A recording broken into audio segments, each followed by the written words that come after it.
Since you guys are obviously voicing these characters, in my opinion, it's still the exact same thing as acting, but we're not seeing you physically on screen. I'm curious, during the action scenes and the fighting scenes, what sound effects do you have to make if you're punching somebody, hitting somebody, getting hit? Do you find yourself like just doing actual sounds of being hit? Yes, oh, yeah. Because I've been doing it for so many years. I just standing up, just you know, do exactly the action sequence and yelling. And you can ask the director, I'm from, the film never stop. I doing the whole thing, the whole take, in one take. Wow. Yeah. And sometimes I'm helping some other people. You know, the worst things, when I see the high jump, then I said stop, because the cartoon high jump forever.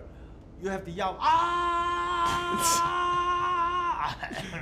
They're still jumping. You're not like real life. There are specific days though when you're doing an animated movie where it's just for effort noises. So you're in there for 2 hours, just yeah. That's awesome.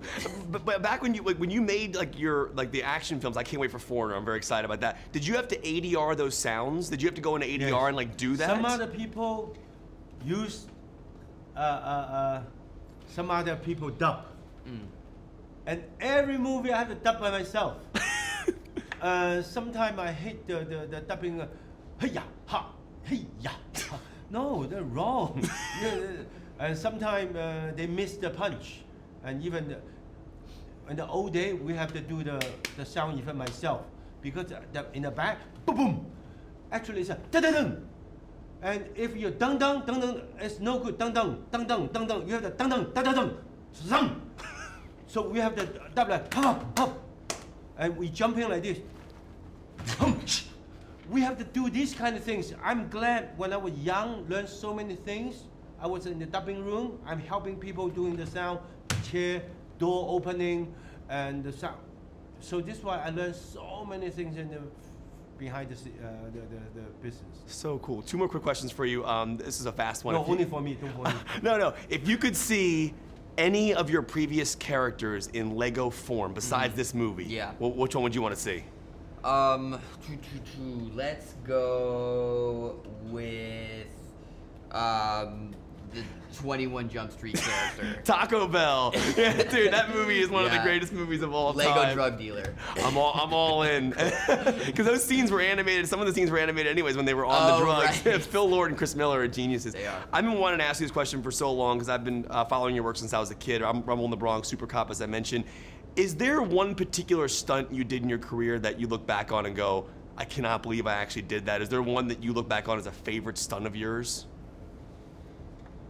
Police Story, jump from the Chantalite.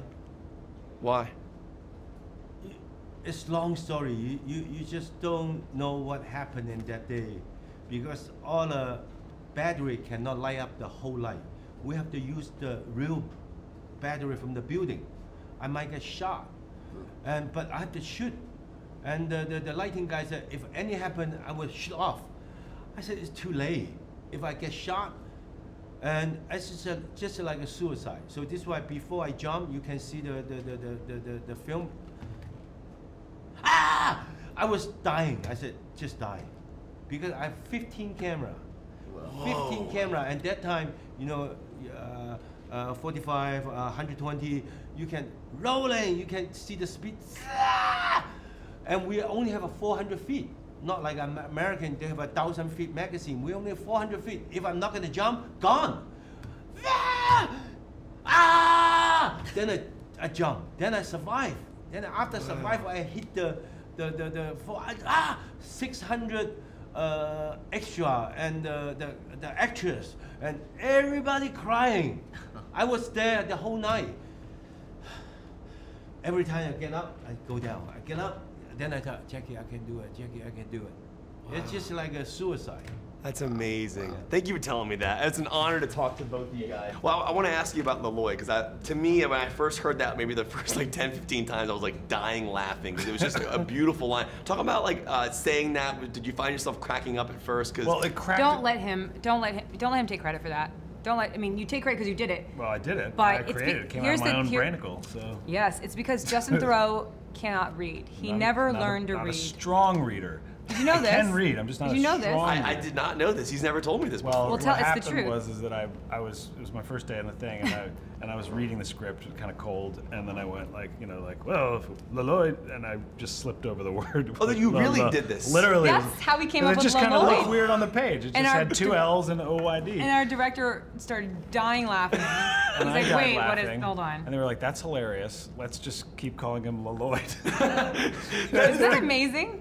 Are you being serious? Totally. That's Because Lloyd phenomenal. is hilarious. Yeah. And I'm with you. Whenever I would hear the playback, when I'd be recording, I'd hear him do that. I was like, that's genius. And no one ever told me until we started doing press and stuff. And then I heard Just talking about it. I'm like, that is, because it's the funniest thing. I know. So then they added Franco's line in that says like it's actually Lloyd, just because Franco responds to it at one he's point. like, "My name's Lloyd," and I was like, "No, I named you." Like, Yeah, this is yeah. so- But this, by the way, this is what's so great. Is like Garmadon has this like Garmadon is dumb and confident, and you're very smart. But it's funny how you like even you're like, yeah, I didn't know how to read, and you're so proud of yourself. Like, even during the scene, you can see how proud he is. I that know. Yeah. He never I'm learned a to read. terrible reader. I do want to talk to you because there's an interesting element in the trailer. So in the movie, your character's the one who explains the backstory between your relationship. In the trailer, your character explains it to Dave Franco. And I was curious, was that something you recorded specifically for the trailer? Or did you actually, was that initially in the script that you were going to explain it, not Garmadon?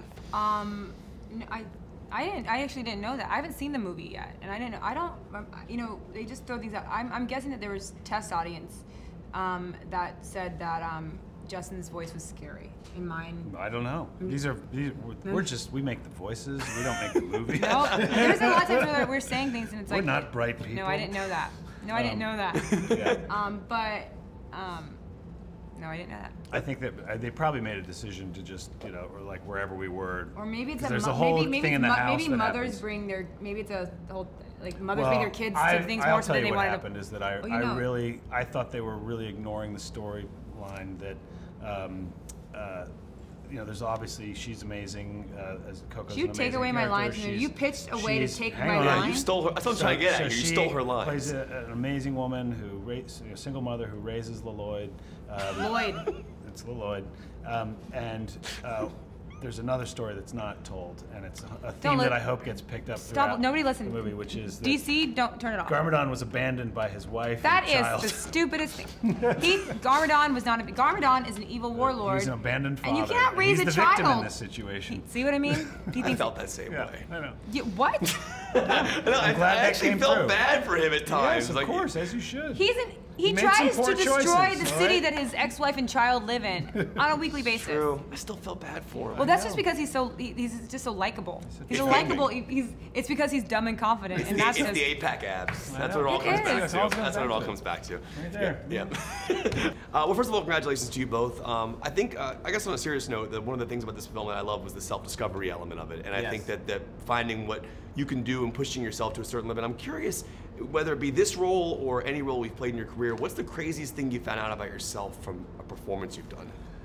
Oh, wow. That's a good great question. Wow.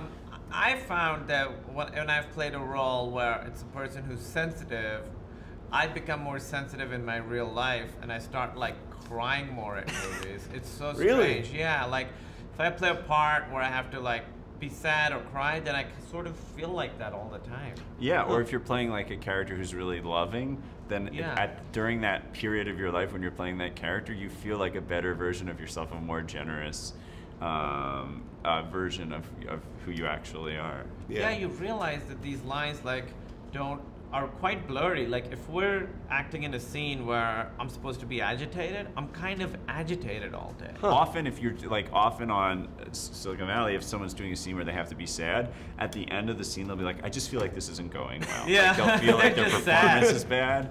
Also, just unrelatedly, I feel like I'm being interviewed by myself. Really? Yes, I feel like we're basically two versions. Oh, Put the yeah, you glasses did on, man. like that, Yeah, totally. there you go. Okay, yes. So let me ask you, the parts that you've played, what have you learned about yourself?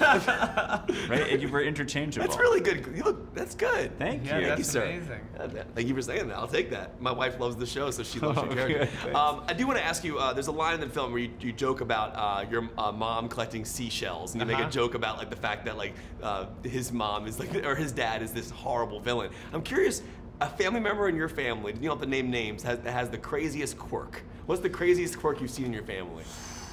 Wow. My grandfather used to mix all his food together. So if he got like, 3 different things, he would put them on a plate and mix it all together, and it would just be this mush, and then he would eat it with a spoon, and I never understood that. My grandmother used to stare into the sun, and we'd be like, Grandma, don't do that. And she'd be like, if God didn't want you to look at the sun, he wouldn't have made it so pretty. But then she lost her sight. No, that's not true, but she easily could have. She It's did very stare dangerous. into the sun? She'd be like, I'm going to look at the sun. What's the problem? there. I feel like it's got to stop, Grandma. I've spoken to you a couple times via Twitter about The Big Sick. I think it's an absolute masterpiece. I'm just curious, sitting here now after the film's been so successful, what does that feel like to have that story out there, people you're relating to? I mean, I related to it so much from different versions of it, but what are you feeling from the audiences? I mean, that's it's something so personal, and it's been really, really gratifying to have people connect to it, because if they don't, that's a pretty big matzo ball out there. But it's been beyond my wildest expectations. It's been really, really awesome. I mean, I'm glad. I feel more than anything, I feel a sense of relief. Real fast, a Lego version of Silicon Valley, what would that look like? It'd be a total matzo ball. It'd be a total matzo ball. Yeah, well, guys, thank you so much, man. Pleasure meeting you guys. Thank you so much. Thank you.